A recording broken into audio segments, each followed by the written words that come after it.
film 13 Bom di Jakarta adalah film ambisius dengan segala aspek teknisnya, tapi tidak dibarengi dengan cerita mumpuni. Atau lebih baik menyebut film ini sebagai Indodax the Movie? Karena sepertinya penyebutan Indodax di film ini lebih banyak daripada penyebutan bom.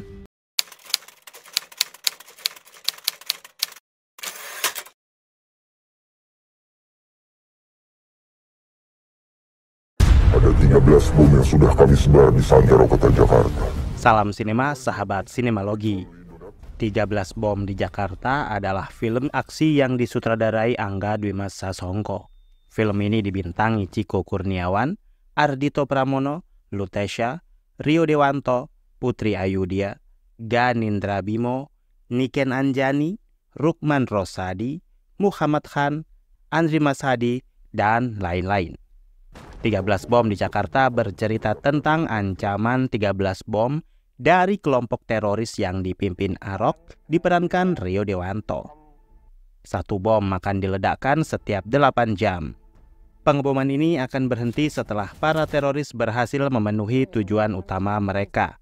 Sementara itu, Badan Anti Teror ICTA yang menangani kasus ini menangkap 2 pengusaha muda, yaitu Oscar dan William, diperankan Chico Kurniawan dan Ardhito Pramono yang diduga terlibat aksi terorisme tersebut.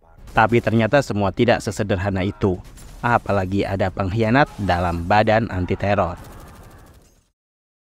Kalian bisa membantu kami dengan klik tombol Super Thanks di bawah video. Kami akan sangat berterima kasih atas berapapun nominal saweran yang kami terima. Film 13 Bom di Jakarta langsung mengambil resep film action Hollywood, yaitu memulai film dengan adegan aksi ledakan dan tembak-tembakan seru. Adegan tersebut juga berhasil dieksekusi dengan cukup meyakinkan. Saya kira adegan-adegan ledakan dan tembakan sepanjang film yang menjadi jualan utama film ini. Dilihat dari narasinya, 13 Bom di Jakarta sebenarnya memiliki pondasi cerita bagus meski terasa tipikal. Penonton yang gemar Hollywood pasti sudah kenyang dengan presentasi seperti itu. Saya pribadi berharap ada unsur yang seharusnya bisa membedakan film ini dengan film luar.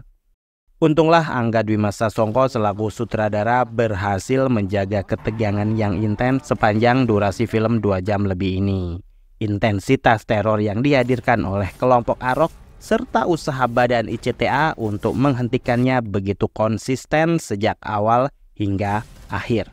Walau sayang ada beberapa adegan yang nyempil dan merusak tensi ketegangan yang ada. Saking intens terhadap adegan-adegan aksi, film ini malah melupakan pengembangan karakter masing-masing tokoh. Duo pasangan Oscar dan William yang terjebak dalam pertempuran aparat dan teroris tidak berhasil mengambil simpati saya. Karena stake yang dipertaruhkan tidak tinggi. Mereka berdua orang kaya yang fafifu istilah kripto dan bitcoin. Yang sedikit mendapat simpati saya justru hacker Jawa bernama Waluyo yang tergabung dalam grup teroris. Dan Muhammad Khan memerankannya dengan sangat baik. Film ini menampilkan jajaran pemain dengan kekuatan akting solid.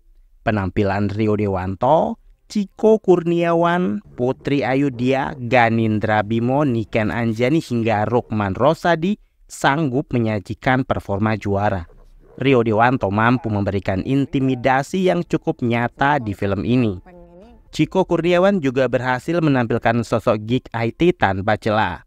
Chemistry Putri Ayudhya dan Ganindra Bimo pun bersinergi dengan baik dari awal film hingga akhir. Bahkan performa Niken Anjani di film ini pun lumayan bagus dalam setiap aksinya, ketimbang dia harus menjadi mbak-mbak yang kesurupan tiap pagi dan malam. Taulah film apa. Saya secara khusus memberikan apresiasi kepada Muhammad Khan yang berhasil memerankan hacker Jawa baik hati. Untuk desain produksi, film ini memang sudah siap dengan itu semua. Set properti, tata suara, efek visual, dan musik latar benar-benar terlihat dan terdengar megah dan wah. Istimewanya lagi, film ini menggunakan practical effects untuk membuat adegan ledakan bom. Jadi gambar yang dihasilkan jauh lebih nyata. Produksi gede-gedean ini pun menjadikan 13 Bom di Jakarta sebagai film aksi Indonesia terbesar pada 2023. Saat syuting, demi mendapatkan adegan ledakan mobil yang real, Jalan Fatmawati di Jakarta ditutup total selama 30 menit. Dan dalam waktu singkat tersebut, cuma tersedia satu kesempatan buat meledakkan mobil hingga terbalik dan akhirnya berhasil diambil dalam satu kali take. Tepuk tangan untuk aspek teknis ini. Sayangnya untuk divisi naskah terasa lebih lemah, terutama karena saya merasa tidak ada protagonis utama di film. Berbeda dengan saat menonton Mencuri Raden Saleh, saya bisa merasa dekat dengan geng pencuri. Sedangkan di film ini saya tidak merasa dekat dengan duo Oscar dan William. Karena sebenarnya mereka juga tidak benar-benar terancam. Saya merasa berjarak dengan protagonis dan antagonis karena yang dipertaruhkan juga tidak ada yang benar-benar besar. Mereka yang bergerak sementara saya hanya bisa menonton aksi mereka layaknya penonton. Di sini saya kira Angga Dwi Mas tidak selihai saat menyutradarai Mencuri Raden Saleh. Adegan tembak-tembakan mungkin terasa seru tapi terkadang aspek geografisnya tidak jelas. Penonton hanya disuguhi cut-to-cut dua pihak yang saling menembak tanpa tahu posisi jelasnya mereka ini di mana. Sehingga saya kurang bisa merasakan ancaman yang dirasakan oleh protagonis utama. Koreografi aksi juga saya kira kurang, jauh sekali dengan The Raid atau film-filmnya Timo ya. Selain itu juga film ini sangat fokus pada anggota ICTA dan teroris, sehingga nggak ada kehebohan apapun yang dipertontonkan di luar mereka. Bayangkan saja ya, apa nih reaksi warga dan netizen saat tahu BEJ dan bandara dibom. Dan sayangnya itu semua nggak ada. Melalui film ini, Angga Dwi Mas ingin menyentil soal tidak meratanya perekonomian, sistem moneter yang busuk, orang-orang di pemerintahan yang bobrok, dan segala macam. Pokoknya semua borok dari orang-orang yang berkepentingan, kecuali kripto. Karena kayaknya di sini kripto jadi juru selamat perekonomian warga. Entahlah ya. Pada akhirnya, film 13 Bom di Jakarta adalah film ambisius dengan segala aspek teknisnya tapi tidak dibarengi dengan cerita mumpuni.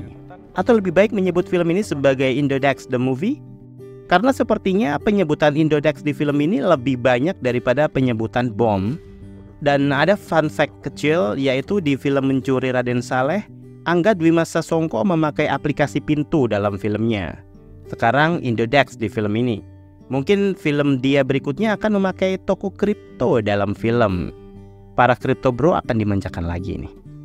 Demikian video reaksi dari film 13 Bom di Jakarta yang tayang di bioskop. Silahkan like, komen, dan subscribe kanal ini. Cek juga akun-akun media sosial Sinemalogi. Dan jangan lupa bersinema dahulu, berbahagia kemudian.